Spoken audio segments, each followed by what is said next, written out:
Hey there, welcome to the Astro Psyche. So today we are having our Astro Chat live stream. Today's May 12th, 2023, and I wanted to chat, we'll see what comes through, but I wanted to chat about energy management, especially as a person who is intuitive or identifies as highly sensitive or empathic. And so along with that, I think, so typically I do this off screen, but I want to pull a card to start us off for today, to sort of center us around this topic of energy management for people who are highly sensitive, empathic, or very intuitive. And I'll say that I think that we're all intuitive, and I find that certain folks just come out with a higher sensitivity level, and this is actually biological. So Elaine Aron, in her book, I think it's called The Highly Sensitive Person, she talks about how they've done research that about 20% or so of the population has a biological trait that they're calling sensory processing sensitivity, which essentially means that a person is more sensitive to their surroundings, to other people, to energy, and that this comes through via the senses. So I want to talk a little bit about that, and yeah, sort of like how to be in the world and manage your energy, your internal energy. Okay, so let's pull a card to get us started for today. Okay. So I pulled the Queen of Materials. This is from the Muse Tarot. So the way that I'm interpreting this is to center this conversation around topics of taking care of yourself so that you can be a strong presence for others. Because the Queen of Materials, so Queen of Materials is equivalent to the Queen of Pentacles in the Smith-Waite deck. And that card is all about nurturing, and it has this theme around nurturing new life and protecting and taking care of new life. And when I'm applying it to this topic, it really is about taking care of our energy and nurturing our energy so that it can continue to grow and flourish. So I wanted to talk about this this theme of energy management for empaths, for highly sensitive people, for intuitives, because I was actually looking back on some notes from a retreat that I did with one of my mentors almost 10 years ago now. So it's been quite some time. It doesn't feel like it's been that long. But I was looking through, and I was just realizing how helpful some of these energy management techniques are. And a lot of them are very simple. A lot of them are more mindset kind of things. And I was just realizing how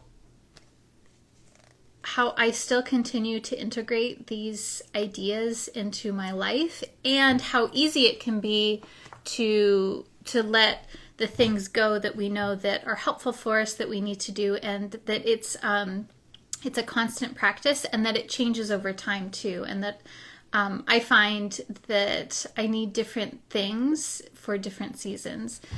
So over the years, what I need, depending on my life, has changed a lot.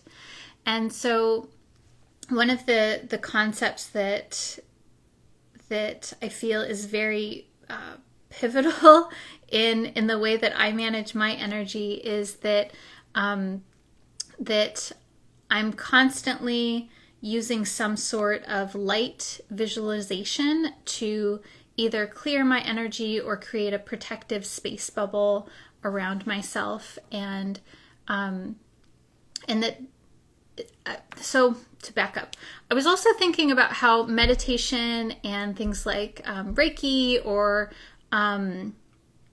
mindfulness practices are very, very effective in clearing our energy, strengthening our energy, and maintaining our energy.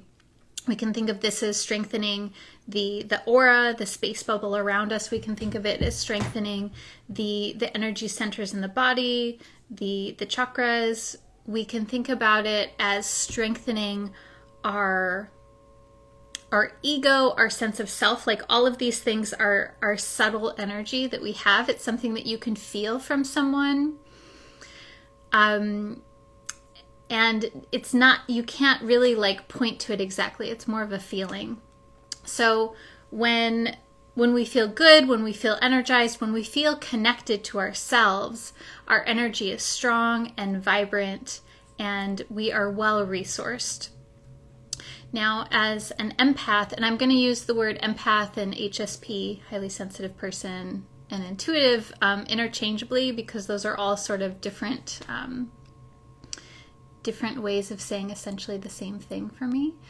Although I think there's variations. But when I think of being an empath is someone that is naturally more spongy when it comes to energy.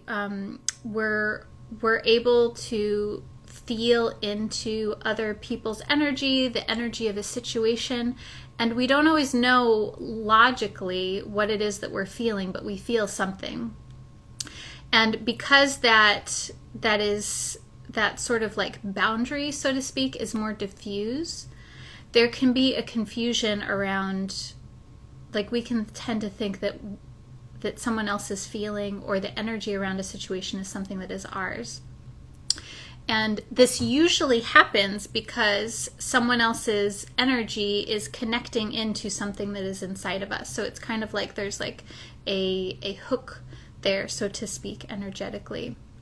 And so as empaths, as highly sensitive people, the more that we can increase and strengthen our energy, our emotional energy, our physical energy, our spiritual energy, our ego energy even, the more that we can discern what's ours versus what someone else's.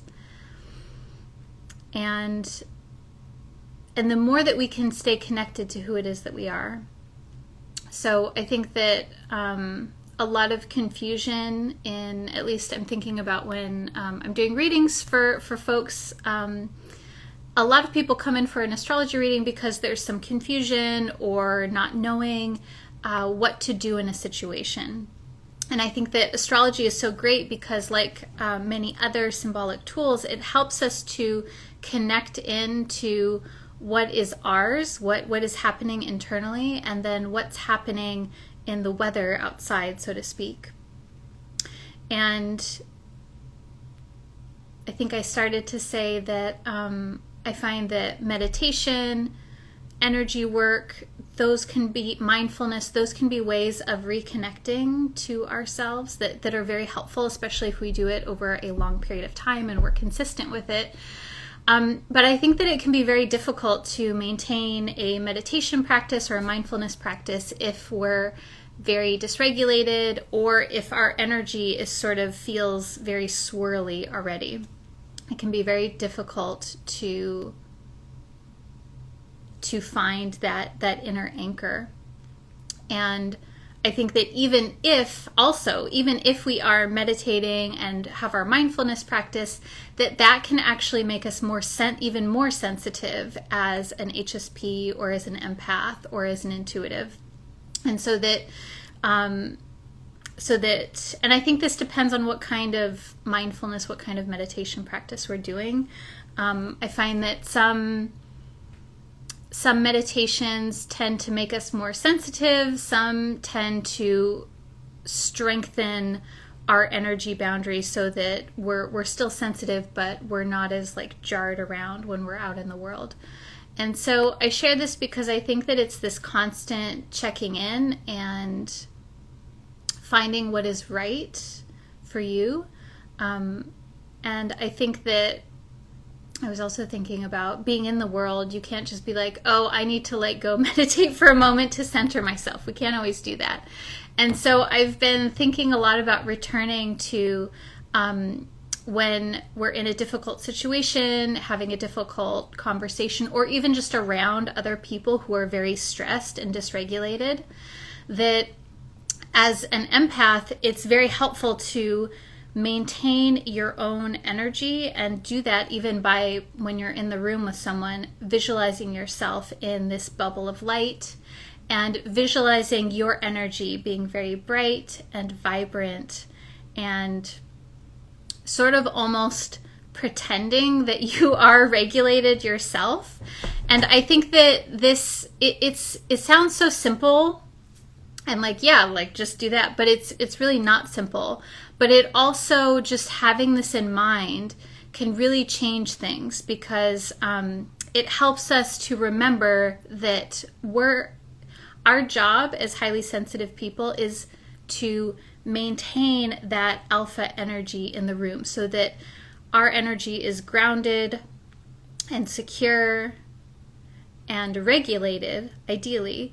And then people that are around us who are dysregulated can attune to that grounded, regulated sort of energy. Now, I think because our tendency, I don't know about you, but my tendency as an HSP is to want to make sure that everyone is good, is comfortable, and to be like, oh, what's wrong? How can I help? And that, even the way that I'm moving, it's like I'm connecting in to what that person is feeling, which is good. We want to be compassionate, and we want to reach in and feel what someone else is feeling. That's a core part of who we are. And we want to do that from a place of strength and anchoring in ourselves, so that it's kind of like we're throwing out that little, if you're on a boat, what's that thing? The life raft thing, the donut thing. You're throwing that out to someone else, and you're hanging on to one end, and you're strong in the boat, versus jumping into the water with them, and then you're needing help as well. And so I think that we can do this by, it sounds so simple, but I find it very helpful by simply remembering, okay, yes, this person is having a moment, or I'm feeling a weird thing and I'm starting to feel anxious, and being like, okay, I'm gonna come back to how is my body feeling?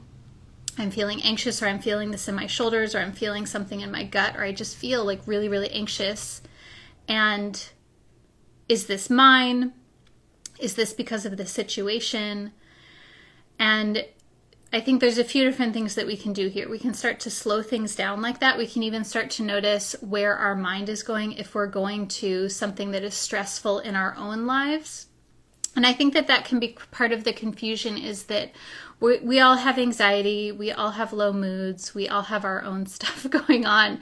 And so when we encounter a person or situation that is stressful or depressing or whatever, that's going to connect into us, because we are humans. We have our own humanity. And so I think that it can help to be like, okay, what is happening here? What's happening inside of me? Where's my mind going? And then instead of trying to fix that person or even fix ourselves, just be like, okay, I'm having this feeling, X, Y, and Z, or I'm having this this physical sensation. And sometimes that's enough. I also like to imagine myself in this bubble of light. And I know that may sound a little bit silly, but I find it very helpful, because it's like I'm expanding my energy. And I notice for myself, when someone is anxious or stressed, I tend to contract. And I think that a part of this is it's a protective function. But that contraction usually isn't helpful, because it means that I'm I'm going into the swirling of that anxiety. And so the more that I can stay bright in that way, that helps me to stay regulated. And I think that it also kind of creates more space because we're imagining light around us and we're imagining this space. And that allows for our thought process and our mindfulness to come in real time. And so I don't know if that makes sense, if that lands or resonates with you, but I was thinking how that's something that I find that I need to do in addition to sitting practices or mindfulness practices that are something that we do separately. Because I think that when we're interacting with people in real time, it can feel really complicated. And I think that it can be very difficult to assess, like, what is it that I'm experiencing? Like, is this my experience or am I connecting into someone else's energy? And that way of being where we're anchored helps us to make that discernment. And I think that a lot of times we don't even realize that we were connecting into someone else's stuff, someone else's experience, until after the fact. And I think that is really important to be gentle with ourselves too, because it's a learning process and it gets more and more subtle over time, and it's never going to be like where we're not affected by other people's energy, because we're sensitive and we feel into things. And so I feel like I just said a lot of stuff. I'm curious how that lands with you. Hi, Emerald Astrology. Hey, Phil. It's good to see you guys here. So yeah, I wonder how that works for you. I wonder if you resonate as an empath or as a highly sensitive person, and what your experience is like with that. It lands. Thank you for sharing. Oh, good. I'm glad. I think that this can work differently for different folks too, depending on how your astrology makeup is oriented. Like, I've noticed that people that have a strong Neptune in their chart, they tend to connect into energy in a more subtle kind of way. Whereas people with a strong Pluto in their chart, they can like really hone in on a person's personal unconscious and sort of like the psychological dynamics that are going on with people. Whereas a person with a strong moon placement, like moon in the first house or something like that, that they can really tune into someone else's emotional needs and what the person emotionally is feeling at the moment.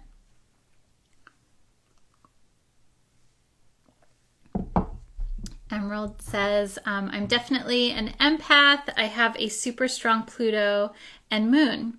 Yeah, so I'm curious, when you say super strong Pluto, what does that mean to you? Is that like Pluto in the first house or Pluto and moon together? And I find with, I don't know if this rings true for you or not, but with people that have a strong Pluto, such as like Pluto in the first house or Pluto moon, it can be really difficult because sometimes your moon conjunct Pluto on the IC. Yeah, okay, so moon Pluto conjunct, like that is intense.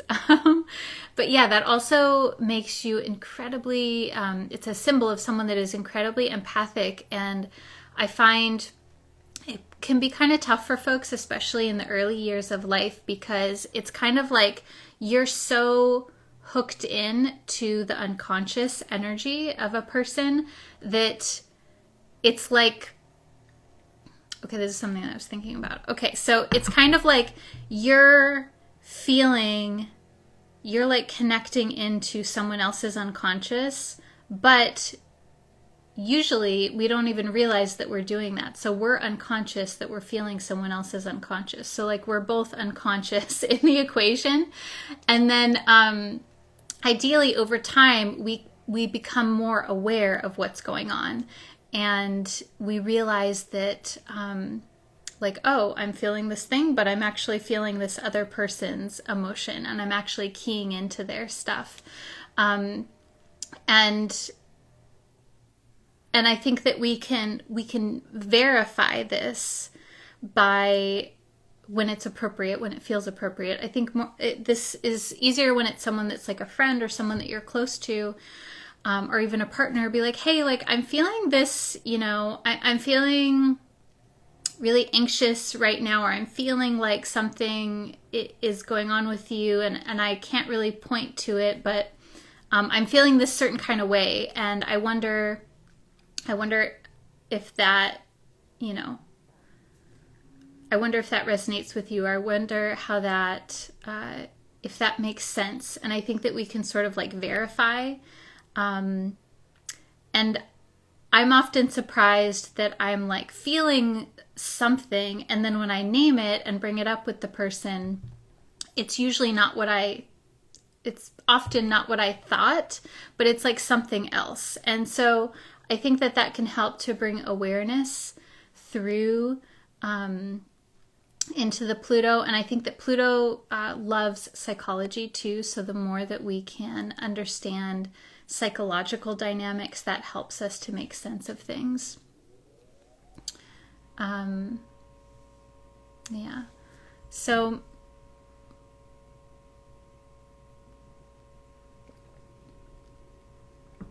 the other thing that I was thinking about too is that one of my mentors said when we're talking about energy and confusion is that it's not always important to change a situation. Sometimes we just need to change our energy around the situation. And I think that there's a lot of caveats to this. That is definitely not always the case. Sometimes we do literally need to change a situation over time or immediately. But I think that when we're thinking about like anxiety or stress or even low mood and things like this, it can help to be like, okay, I don't need to do something externally. Like this is the whole thing, is like training ourselves to look for answers on the inside versus the outside, versus like, oh, if I can just, change this outer situation, then I'll be happy, or then I'll feel more settled. And the idea here is to be more settled in ourselves, to change our energy in that way. And I think that as empaths and HSPs, that can be kind of difficult sometimes, because we're trained in our culture to do something on the outside, to change something about our situation or our career or our face or our bodies, and then there will be satisfaction there. And so I think that if we can train ourselves to connect with our inner experience, like this is what meditation and mindfulness is really about, is it's simply training us to orient ourselves to the inner world. And I'm remembering, I was recently starting to read the Yoga Sutras again, which essentially is like a guidebook for how to move towards states of enlightenment, which sounds really lofty, but the Yoga Sutras are basically presenting information on physical practices, breath practices, and mental practices to become better humans and to live better in the world. But I was struck by one part where it was basically saying that the goal is so there's kind of like two steps. The first step is to orient our energy to the inside, to be more reflective and to focus on our inner world versus the outer world. And then from there, that is where enlightenment or change can actually happen. But I thought that was really interesting, that it's kind of like there's nothing outside that is going to create this inner change, that that over time we ideally continually train ourselves to become more and more reflective, more and more oriented towards the inner experience. And I mean, not in a neurotic way, like, to still be in the world and to still connect with people, but to be aware of our inner experience. And I think that it's so ironic because in our modern world, we're sort of trained very early on to focus on the external, and that the external is the most important, and that the external is what is going to make us happy. And I think that I'm finding more and more that is not always the case. Like, yes, we need to have our physical needs met, and that is very essential. And that there can be a lot of change that happens externally when we focus our energy internally. And that the two are connected. And that it's kind of like we need to do both, if that makes sense. I'm thinking about when I do meditations, I'll usually root my energy and go down into the earth, and then I'll also root my energy upward into the sky as well. And so it's kind of like we need the rooting into the inner experience, and then also connecting with the outer as well. So I hope that makes sense. I hope that's helpful. I'm going to pull a couple more tarot cards. And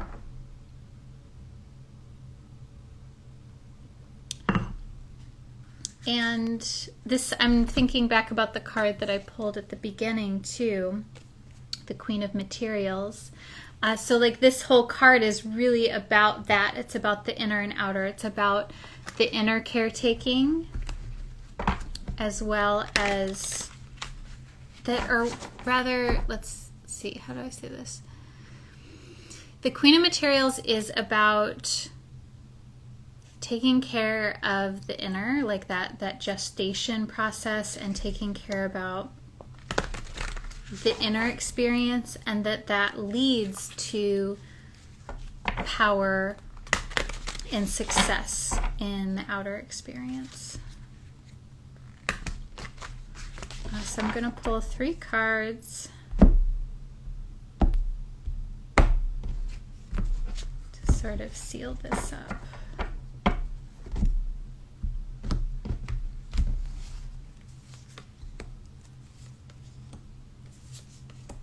Okay.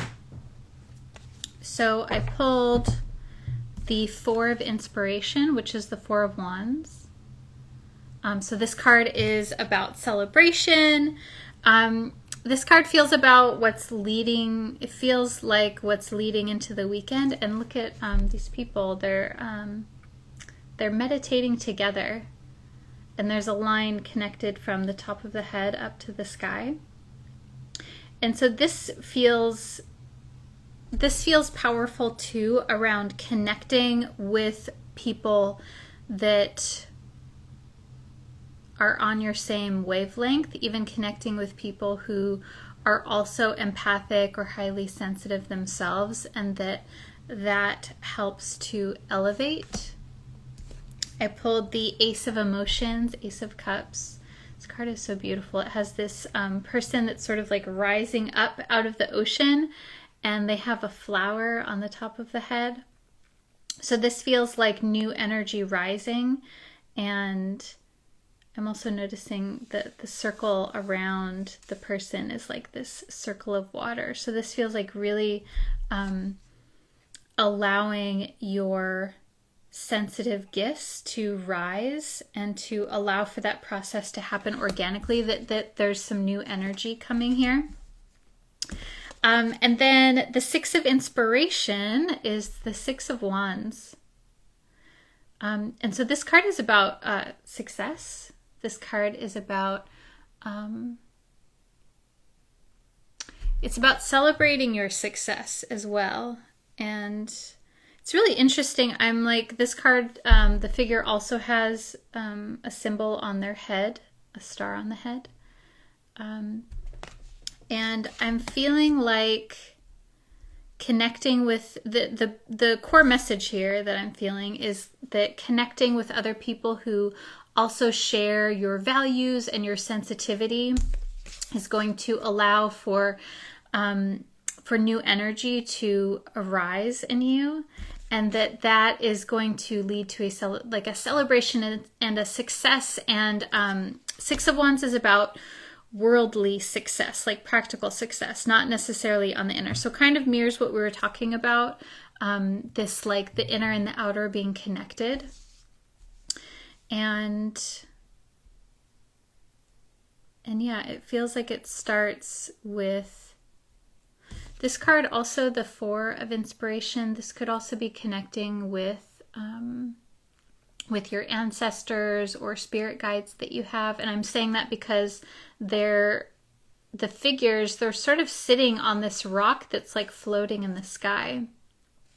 So to me, that is like connecting with the unseen, connecting with figures or people in the unseen world. Again, spirit guides are ancestors who are benevolent, who you feel a sense of trust and safety with, and that maybe that allows for this new energy to rise. That it feels like there's a connecting in here with other that will assist you. I hope that makes sense. So I'm feeling like a sense of completion here. Thank you so much for being here with me. It was really nice to share the space with you. And I am wishing you a wonderful weekend and sending lots of love, and I'll talk to you soon. Bye.